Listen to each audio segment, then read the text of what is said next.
Have you ever wondered, have you ever questioned, have you ever asked God, where are you, God? And see, when difficulties come, the first question we ask is, where is God? The second question we ask is, what did I do to deserve this? Why is this happening? I don't know. Maybe you've never asked that question. But when something bad happens, the first thing you do is say, God, wait. I thought we were like this. I thought we were down like 4 flat tires. But then the next question is, wait. Okay, God, what did I do to deserve this? What have I done to deserve this? You wonder, God, why did you leave me? Or what have I done so bad to deserve this? See, the author of this psalm is asking the latter of these questions. He's asking, Lord, what did I do to deserve this? We have been trained to think that our suffering is a result of our sin. Wait, I know. I'm just going against everything you've been ever taught in your life. Our suffering is a result of our sin, but often our suffering is just a result of living. Now, some of my seasoned saints can tell you, baby, if you just live long enough, there's going to be some suffering in your life. I don't care how good you are. I don't care if you do it. If you in church every Sunday, if you open the doors of the church, close the doors of the church, read your Bible, and stay in your house, guess what? Some suffering going to come. I'm sorry to tell you, but if you live a little while, your suffering is going to happen. I don't care. See, don't get it twisted. You cannot avoid this thing called life. As long as you live, things gonna happen. And it's gonna feel like suffering. See, we live in a world that has taught us that suffering is a result of sin. But the world has taught us that one, suffering is separation from God. In that first text, in that first verse, suffering is separation from God. When we're suffering, first thing we think, God left the building. When we're going through, the first thing we think, God left the building. You remember the story of Job. So you know, Job, his boys, his friends, the people, the folk he hung with, his buddies, you know, that they told him, say, well, Job, what have you done, man? Boy, God's mad. Wait, y'all never had, see, you know, folk politically correct now. They don't say it now. They just look at you kind of funny, like, wait, what you do? They don't talk to you. They talk to everybody around you. And so we're taught that suffering is separation from God. And so we think that God has left the building when we're suffering. But don't you know? Don't you know? What does the word say? I'll never leave you. Wait, when you start suffering, I'm going to get up on you. The text, the world also tells us in that verse 2, tells us that suffering is separation from God. But also, verse 2, pain is punishment. Many of us, we think when we feel pain, God is punishing us. The author of the text, he feels like God is punishing him for what he has done. And, you know the story of the lepers.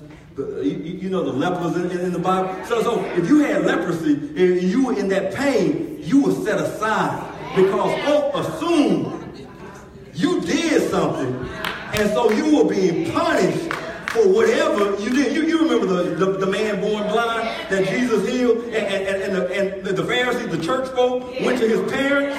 You know, the church folk went to his parents and said, wait. Okay. So the world teaches us that pain is punishment, but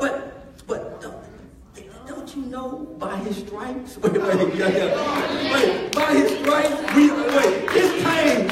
Okay. The world teaches us that hurting holds us back. You know the man at the pool of Bethesda? Because of his hurting, he couldn't get in the water when it was stirred. And we're told that hurting, it holds us back. But we think the world teaches us that doubt is division. That doubt is division. But in the story of Jonah, you know Jonah tried to escape God, and in that he thought his prayers was, he told the folk that he was on the boat with that it's my God, and they threw him over. He thought he was divided from God. He just knew he was going to sink to the bottom. But in the midst of it, God sent a fish. God just said, I needed to get your attention. We think that our suffering, we suffer because of sin. But the text reminds us that on this journey called life, difficulty will come. I don't care how hard you try. Situations will arise that will cause us to wonder. And in the midst of difficult situations, when you find yourself in a difficult moment, you see, there are some things that you're going to answer. The first thing is, when you find yourself in a difficult situation, we will question. In verse 3, it says, how long, Lord? Wait, has anybody ever asked that question? You've been in the middle of it, and you said, how long, Lord? Wait, when am I going to get through? Wait, how long, Lord? When is this going to be over? How long? In the midst of difficult situations, we're going to question. But also, verse 6a, it tells us, in the midst of your difficult situation, you're going to worry. You're going to worry. It talks about being weary. The author of the text says, I'm weary, Lord. And you're going to be weary. And in the midst, to be in the midst of a situation, it's human to worry. But it's what you do with that word. So Jesus, here it is. Jesus, in the Garden of Gethsemane, Jesus prayed. And the text says he sweated, and it looked like drops of blood. Wait, what does that secret commercial say? Wait, don't let them see you sweat. That sounds like worry to me. Help me, Holy Ghost. And so Jesus, even in the midst, he worried for a moment, but he didn't allow his worry to trap him.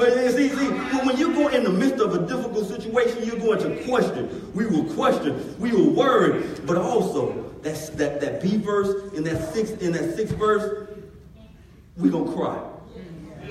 Every once in a while, you're going to cry. The text says what? The author, he would cry himself. Basically, he says, I cried myself to sleep. My bed was flooded.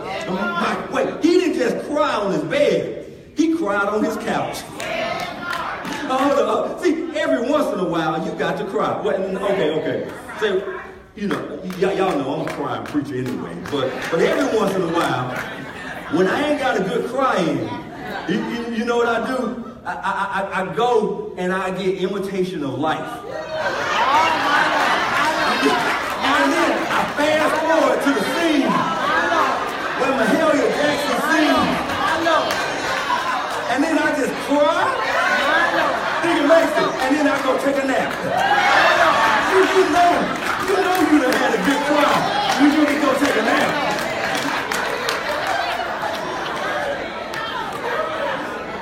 But in the midst of all situations, you're going to question. You're going to worry. We will cry. But also, verse 7, it says, we'll become weak. You'll become weak. In the midst of life, in the midst of situations, at some point, in the midst of whatever you're going through, you're going to become weak. And if you live long enough, let me give you this. You live long enough, you're not going to be as strong as you. Okay, right. So when I was in high school, I was pretty good in running. So I could drop a 4:30 mile. That ain't great, but that's better than probably 80-90% of the people. I can run a 4:30 mile. I can't ride a 4:30 mile on my bike.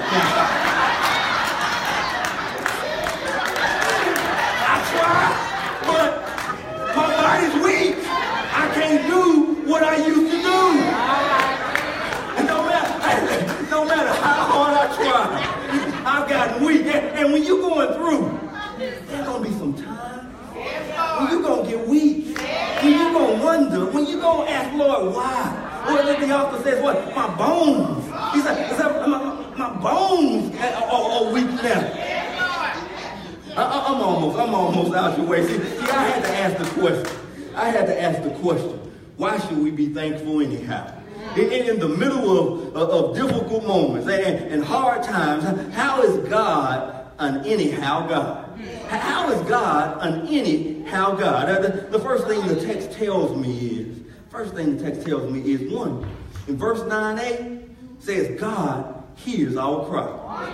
God hears our cry. God hears our cry. Isaiah 25 and verse 8, the sovereign Lord will what? Wipe away your tears from their face. What? Revelations 21 and 4, he will wipe away their tears from their eyes.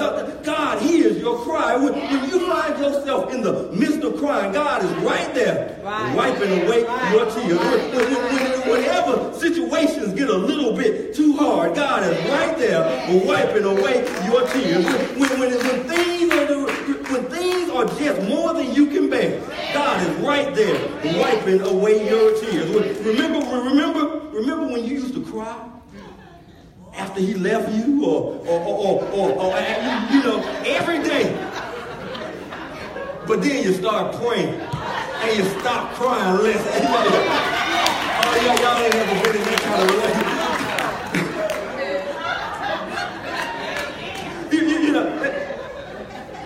But we think in the midst of it all, God will wipe away your tears. What does it say? It said Jesus was on the cross and he cried out. He cried out, my God, why hast thou forsaken me? And even in the midst of that moment, here it is, Jesus cries out. But then, right after it, he finds peace. Because God is right there to wipe away his tears. See, when God is an anyhow God, because God hears our cries. God is an anyhow God because God heeds our prayers. I'm reminded of Second Chronicles, that 7th verse, that 14th chapter. You know what it says. If my God if my people who are called by my name, will humble themselves and pray and seek my face and turn from their wicked ways, then I will hear from heaven. And God hears our prayers. God is all, but see, oftentimes we think God doesn't hear our prayers, but God has assuredly listened to my prayers. God has heard my prayers. God has heard me. And you thought your prayers weren't being answered. And when you in the midst of it, you thought your prayers weren't being answered. But then when you look back over your life, and you really look back over your life, and you say, Lord, you were answering them prayers. I just didn't see it. And so God is always listening. It doesn't always work out the way that we want it to. But God is always, when Jesus is in the garden, he says, Lord, let this cup pass me over. Let this cup pass me over. So that was his humanity. That was his humanity speaking. He was praying that God would allow it to pass him over. Let the cup of death pass me by. But Jesus didn't understand. His prayers were already being worked out. Wait. So he didn't understand that in the midst of it, I might have to experience this death to experience life. I wish somebody was praying with me today. See, God hears our prayer. God hears our cry. But God also handles our haters. I'm almost out of your way. See, in that 10th verse, it says God handles our haters. Wait. Okay, you say I ain't got no haters. Everybody like me. But if you're doing what God has called you to do, Satan is your biggest hater. Every day Satan wakes up, or Satan waits for you to wake up to see how Satan can throw a monkey wrench in your plan. But the text tells us that God puts the haters to shame. Has anybody haters ever been shame. You know David, his biggest hater was Saul. But every time Saul tried to get David had the upper hand on him. His haters were put to shame. His haters were put to shame. Satan thought he had you. Satan just knew, I got him now. But then God just flipped the script and made him look like a fool. God handles our haters. Jesus, in the Gospel of John. The funny thing is about the Gospel of John, Jesus keeps escaping. His haters think they got him.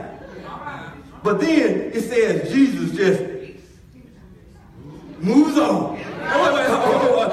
Wait. I said, how did Jesus must have been a master of disguise, but then I realized God gonna make your haters. You see, God will blind your haters when they're trying to get you. God will. Now I'm reminded of this old story, and that this preacher went to this house, and her husband.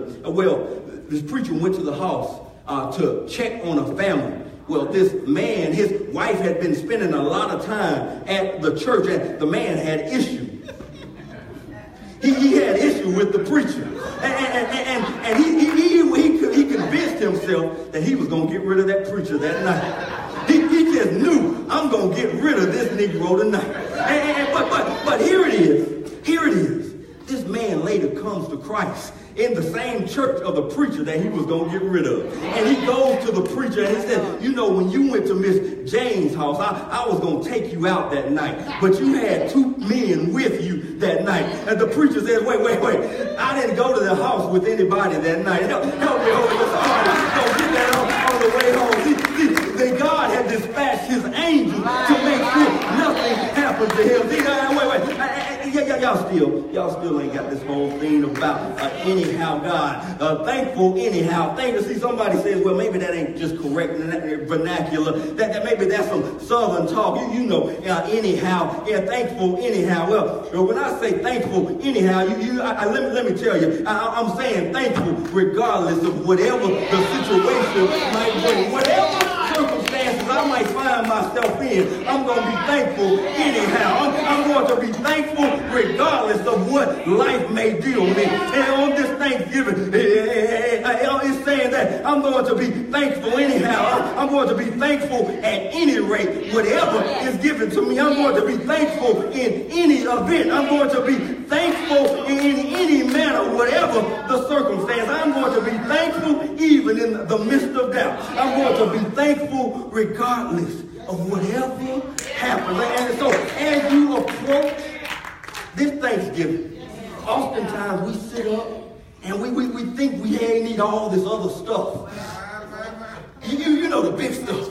Well, I'm thankful that I got this house. I'm thankful that I got this car. I'm thankful that my babies, that my babies ain't with the jail. I'm thankful that I got my health and my strength.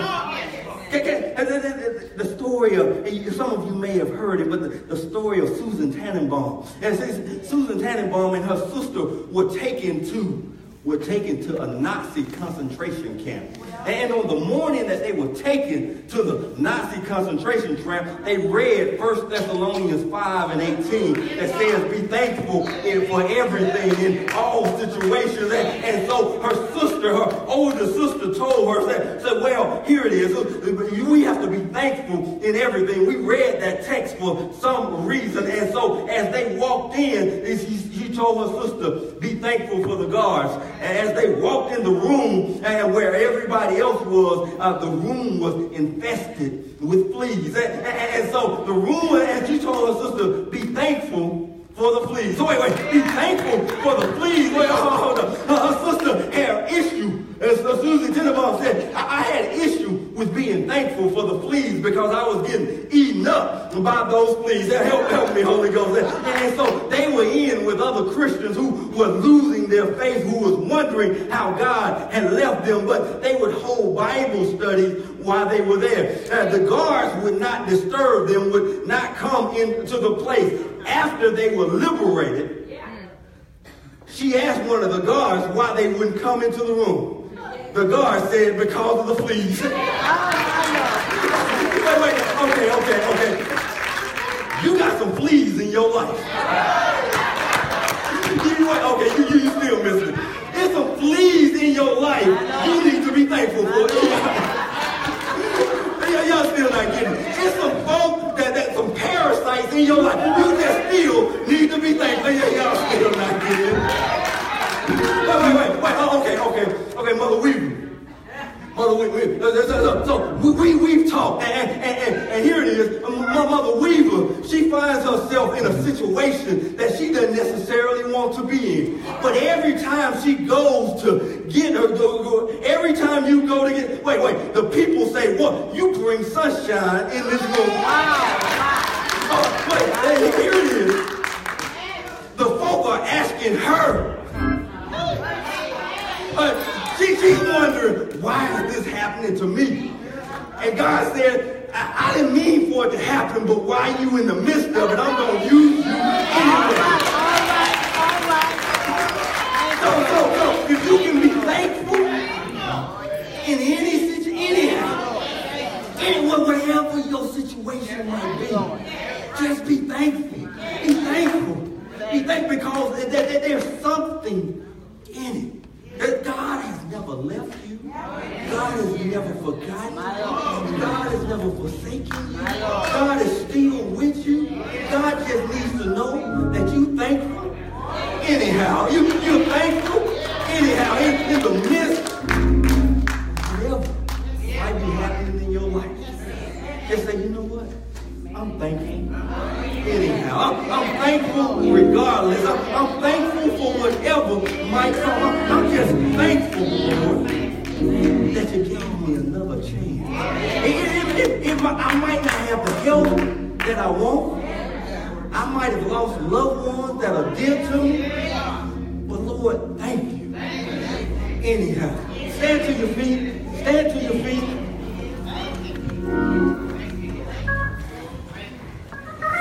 Somebody in here that you've been waiting on the big stuff to happen. You've been waiting on everything to go just right. You've been waiting on God to send that super miracle. But God is just saying, you know what? I just need you to be thankful. Anyhow.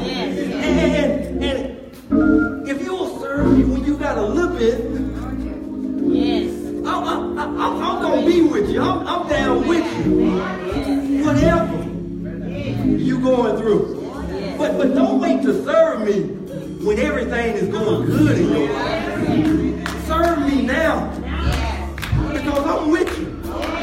Whatever you might be going through. And so we open the doors of the church.